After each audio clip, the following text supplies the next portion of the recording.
തുറന്ന ചെക്ക് പോസ്റ്റുകൾ, സർക്കാർ ഖജനാവിന് അനവധി കോടികൾ നഷ്ടം, അനക്കമില്ലാതെ സർക്കാർ. GST നടപ്പിലാക്കിയപ്പോൾ അതിർത്തി ചെക്ക് പോസ്റ്റുകൾ നിരന്തരമായി ലീവിലാണ്. ഇതിൻ്റെ മറവിൽ നികുതി വെട്ടിപ്പ് നടത്തി അതിർത്തികൾ വഴി ലക്ഷക്കണക്കിന് ലോഡുകൾ സംസ്ഥാനത്തേക്ക് പുറത്തേക്കും ഒഴുകുകയാണ്. അതോടെ കള്ളക്കടത്തുകാർക്ക് ഉത്സവമായി. പാലക്കാട് കഞ്ചിക്കോട് ന്യൂ ഇൻഡസ്ട്രിയൽ ഏരിയയിലെ ഇരുമ്പുരുക്ക് കമ്പനികളുമായി ബന്ധപ്പെട്ട് അതിർത്തി വഴി ഇങ്ങോട്ടും അങ്ങോട്ടും ഇരുമ്പ് ഉരുപ്പടികൾ നികുതി വെട്ടിച്ച് സർവ്വസാധാരണമായി കടത്തു നടത്തുകയാണ്.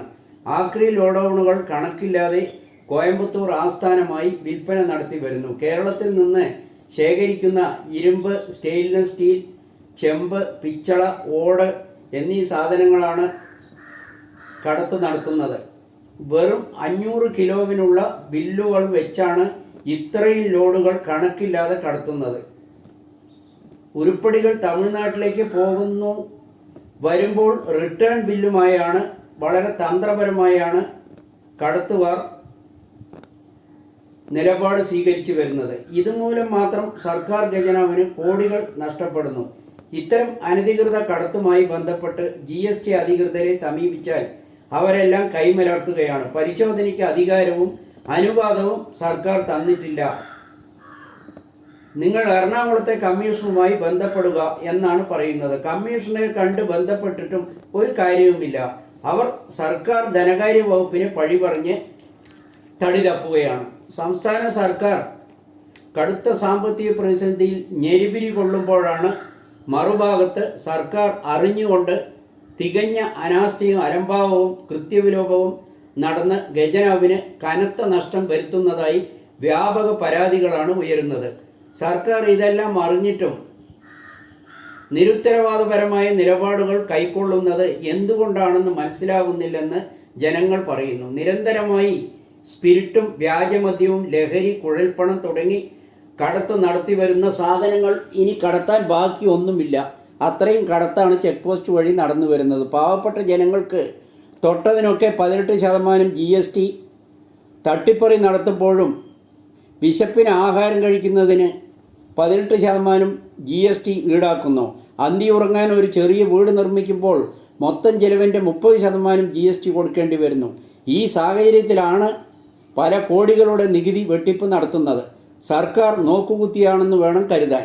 കള്ളക്കടത്തുകാരെയും നികുതി വെട്ടിപ്പുകാരുടെയും സന്തത സഹചാരിയാണ് ഈ സർക്കാരെന്ന് കുറ്റപ്പെടുത്തിയാൽ നിഷേധിക്കാനാവില്ലെന്ന് ജനങ്ങൾ കാണുന്നു. അവയവ കച്ചവടവും വ്യാപകമാകുന്നു. വെളിപ്പെടുത്തലുകൾ പുറത്ത്. കരൾ ദാനം ചെയ്ത അതിൻ്റെ പേരിൽ ഭർത്താവും ഇടനിലക്കാരും 8 ലക്ഷം രൂപ വീതം പങ്കിട്ടെടുത്തുവെന്ന് തെളിയിക്കുന്ന ശബ്ദരേഖകൾ പുറത്തു വരുന്നു.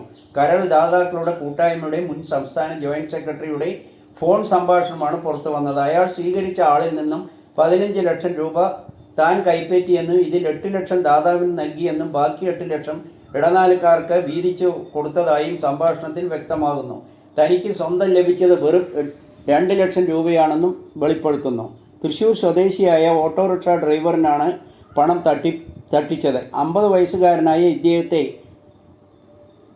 കരളിൻ്റെ പ്രവർത്തനം നിലച്ചപ്പോൾ എറണാകുളത്തെ സ്വകാര്യ ആശുപത്രിയിലാണ് ശസ്ത്രക്രിയ നടത്തിയത്. 25 ലക്ഷം രൂപ ചികിത്സയ്ക്ക് ചെലവായി. ഇതിനു പുറമെ 16 ലക്ഷം കൂടി ഡ്രൈവറുടെ കുടുംബത്തിൽ നിന്ന് ആരോപണ വിധേയൻ വാങ്ങിയെന്നാണ് അറിയുന്നത്. ഇതിൽ 8 ലക്ഷം രൂപ കരൾ ദാതാവിന് നൽകിയെന്നും ഇയാൾ ഫോണിലൂടെ പറയുന്നു. അവയവ കച്ചവടം കൂടിയായപ്പോൾ എല്ലാം തികഞ്ഞുവെന്നാണ് ജനങ്ങൾ പരിതപിക്കുന്നത്. പ്രധാനമന്ത്രി ആദ്യമായി കന്യാകുമാരി വിവേകാനന്ദ പാറയിൽ ധ്യാനം ഇരിക്കുന്നു. 30 വൈകിട്ട് കന്യാകുമാരിയിൽ കനത്ത സുരക്ഷ. വിവേകാനന്ദ പാറയിൽ ധ്യാനിക്കുന്നതിനായി എത്തുന്ന പ്രധാനമന്ത്രിക്ക് കനത്ത സുരക്ഷയാണ് ഒരുക്കിയിരിക്കുന്നത്. തിരുനെൽവേലി DIGയുടെ മേൽനോട്ടത്തിൽ കന്യാകുമാരി SPക്കും സുരക്ഷാ ചുമതല. 2000-ഓളം പോലീസുകാരും അന്വേഷിക്കുന്നു. ഡൽഹിയിൽ നിന്ന് SPG സംഘവും എത്തിക്കഴിഞ്ഞു. 30 വൈകിട്ട് 4:45 പ്രധാനമന്ത്രി കന്യാകുമാരിയിൽ എത്തും. ധ്യാനത്തിന് ശേഷം ജൂൺ 1 തിരുവനന്തപുരം വഴി ഡൽഹിയിലേക്ക് പുറപ്പെടും. KSU കയ്യാങ്കളി സംഘടനയ്ക്ക് കളങ്കം വരുത്തിയെന്ന് പരക്കെ ആക്ഷേപം. പഠന ക്യാമ്പിലേക്ക് ക്ഷണിക്കാതെ അപമാനിച്ചു.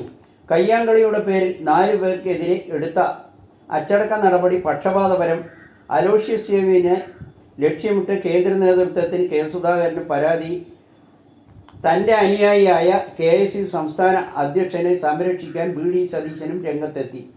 2 ചേരിയായി മാറി ചേരിപ്പോര് നടത്തി സംഘടനകൾക്ക് കളങ്കം വരുത്തുന്ന ഈ അടുത്ത കാലത്തായി യുവജന സംഘടനകളുടെ പരിപാടികളിൽ തർക്കങ്ങളും ചേരിപ്പോരുന്ന അക്രമവും അടിപിടിയും നടത്തുന്നത് പതിവായിരിക്കുകയാണെന്ന് ജനങ്ങൾ കാണുന്നു. നാഥനില്ല കളരിയായി മാറി ചീത്തപ്പേരുണ്ടാക്കുന്നതായിട്ടാണ് ജനങ്ങൾ കാണുന്നത്.